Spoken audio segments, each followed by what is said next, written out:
വർഷക്കാലം ഒരേ മുന്നണി കേരളത്തിൽ അധികാരത്തിലിരിക്കുകയെന്നത് ചെറിയ കാര്യമല്ല.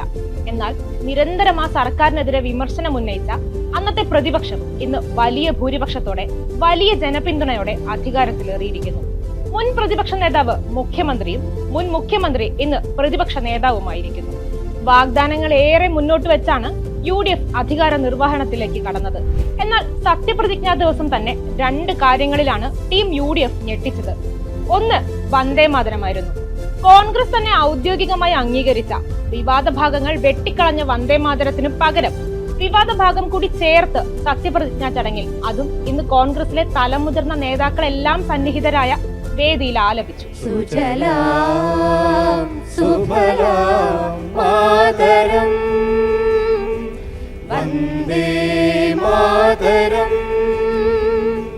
പ്രസിഡന്റ്, ഗവർണർമാർ അടക്കമുള്ളവർ പങ്കെടുക്കുന്ന ഔദ്യോഗിക പരിപാടികളിൽ ആദ്യം വന്ദേമാതരം പാടുക എന്നായിരുന്നു കേന്ദ്ര ആഭ്യന്തര മന്ത്രാലയം പുറത്തിറക്കിയ പ്രോട്ടോകോൾ.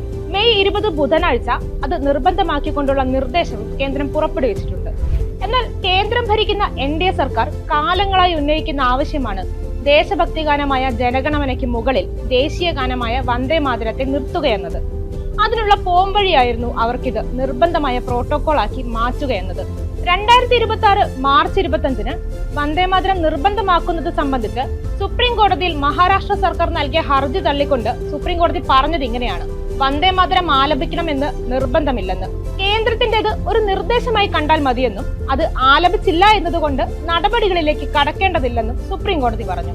അതുകൊണ്ട് തന്നെ വന്ദേമാതരത്തിലെ വിവാദ വരികൾ കൂടി ഉൾപ്പെടുത്തി, പ്രത്യേകിച്ചും കേന്ദ്രം ഹിന്ദുത്വ അജണ്ട നടപ്പിലാക്കുകയാണെന്ന വിമർശനം നിലനിൽക്കെ കേരളത്തിൽ പുതുതായി അധികാരത്തിലേറിയ UDF സർക്കാരിന് സത്യപ്രതിജ്ഞാ ചടങ്ങിൽ വന്ദേമാതരം ഉൾപ്പെടുത്തണോ എന്നതിൽ ഒന്നുകൂടി ചിന്തിക്കാമായിരുന്നു.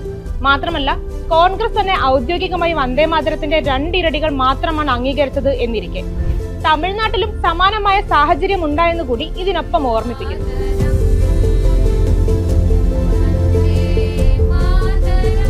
മറ്റൊന്ന് VD സതീശന്റെ സത്യപ്രതിജ്ഞാ വാചകമായിരുന്നു.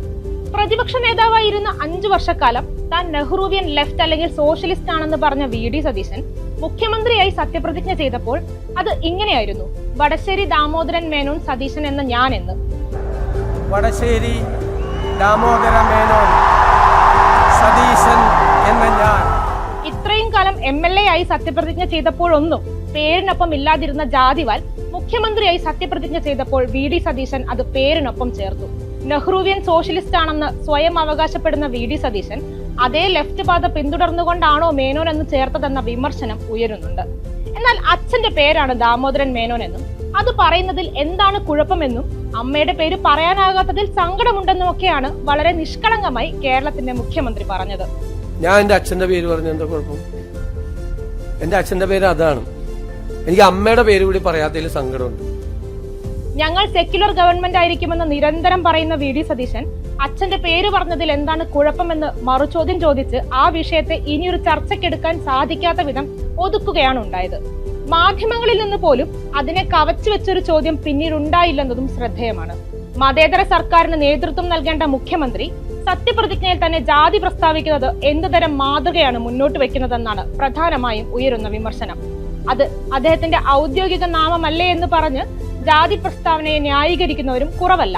എന്നാൽ കോൺഗ്രസിനകത്തു നിന്ന് തന്നെ യൂത്ത് കോൺഗ്രസ് പ്രവർത്തകനും പഞ്ചായത്ത് അംഗവുമായ ജിൻഡോ ജോണും കോൺഗ്രസ് അനുഭാവി അനൂപ് ദിയാറുമെല്ലാം വിമർശനവുമായി രംഗത്തെത്തിയിട്ടുണ്ട്. പ്രസ്താവന ജാതിപരമല്ലെന്ന് പറഞ്ഞാലും അബോധമായി ജാതീയത അവിടെ പ്രവർത്തിക്കുന്നുണ്ടെന്ന് ദിയാർ അനൂപ് ന്യൂസ് മലയാളത്തോട് തന്നെ പറയുന്നുണ്ട്. ഇപ്പോഴത് വരുമ്പോൾ അതിനകത്ത് അദ്ദേഹം ആഗ്രഹിച്ചാലും ആഗ്രഹിച്ചില്ലെങ്കിലും ജാതി എന്ന് പറയുന്ന ഒരു സാമൂഹിക മൂലധനമുണ്ട്. അതൊരു അബോധമായി പ്രവർത്തിക്കുന്നുണ്ട്. ചരിത്രകാരനും എഴുത്തുകാരനുമായ വിനിൽ പോൾ ഈ വിഷയവുമായി ബന്ധപ്പെട്ട് സമൂഹ മാധ്യമത്തിൽ കുറിച്ചത് ഇങ്ങനെയാണ്: ഒരു മന്ത്രി സത്യപ്രതിജ്ഞ ചെയ്യുമ്പോൾ ഭരണഘടനയോടും ജനങ്ങളോടുമുള്ള പ്രതിബദ്ധതയാണ് മുൻപന്തിയിൽ വരേണ്ടത്. അത് ജാതി തിരിച്ചറിയലല്ല എന്നാണ്. ജനാധിപത്യ പുരോഗമന ഇന്ത്യയിൽ ഒരു മന്ത്രി സത്യപ്രതിജ്ഞ ചെയ്യുന്ന നിമിഷം ജനങ്ങളോടുള്ള ഭരണഘടനാപരമായ പ്രതിബദ്ധതയുടെ നിമിഷമാണ്, അല്ലാതെ ജാതി പ്രഖ്യാപനത്തിന്റെ വേദിയല്ല. മേനോൻ എന്ന ജാതിനാമം പ്രത്യേകം ഉയർത്തി പറഞ്ഞത് കേരളം ദീർഘകാല സാമൂഹിക നവോത്ഥാന പോരാട്ടങ്ങളിലൂടെ നേടിയ സമത്വ ബോധത്തോടുള്ള വെല്ലുവിളിയാണ്, അല്ലെങ്കിൽ അതൊരു അറിവില്ലായ്മയാണ്. അധികാരവേദിയിൽ ജാതിയെ ആഘോഷിക്കുന്നത് കേരളത്തിന് അപമാനമാണ് എന്നുകൂടി അദ്ദേഹം പറഞ്ഞു വെക്കുന്നു. കേരളത്തിൽ ജാതി പേരുകളിൽ തന്നെ അറിയപ്പെട്ട EMSനെയും അച്യുതമേനോനെയും പോലുള്ള മുഖ്യമന്ത്രിമാരും ഒക്കെ ഉണ്ടായിട്ടുണ്ട്. പക്ഷേ കാലം EMS അധികാരത്തിലെത്തിയ 1957 അല്ലെന്നും 2026 ആണെന്നും ഓർമ്മിപ്പിക്കട്ടെ. ജാതിയും അച്ഛന്റെ പേരുമടക്കം ഉൾപ്പെടുത്തി അധിക്ഷേപിക്കപ്പെട്ട മുഖ്യമന്ത്രിയായിരുന്നു പിണറായി വിജയൻ എന്നത് മറ്റൊരു ചരിത്രമാണ്. ഗൗരി അമ്മയും അധിക്ഷേപിക്കപ്പെട്ടത് ജാതി പേരിലാണെന്നതും ഓർക്കേണ്ടതുണ്ട്. എന്തിനേറെ പറയുന്നു, കോൺഗ്രസ് നേതാവും MP-യും ഒക്കെയായ കൊടിക്കുന്നിൽ സുരേഷ് വരെ പറഞ്ഞില്ലേ തന്റെ ജാതി കാരണം താൻ മാറ്റി നിർത്തപ്പെട്ടുവെന്ന്. മുഖ്യമന്ത്രിയെ പൂക്കിയായും ജൻസിയായും അടയാളപ്പെടുത്തുമ്പോൾ ആ മാനദണ്ഡത്തിൽ ജാതിയുണ്ടോ എന്ന് ചോദിക്കേണ്ടിയിരിക്കുന്നു. ജാതി വിമർശനമായി ഉന്നയിക്കപ്പെടുമ്പോൾ സ്വരാജിനെ പോലുള്ള പേരിലെ സവർണ ജാതി പേര് എടുത്തു കളഞ്ഞ് M സ്വരാജ് എന്ന് പറയുന്ന ഉദാഹരണങ്ങൾ കൂടിയല്ലേ ഇന്നിന്റെ കാലത്ത് മാതൃകയായി എടുക്കേണ്ടത്.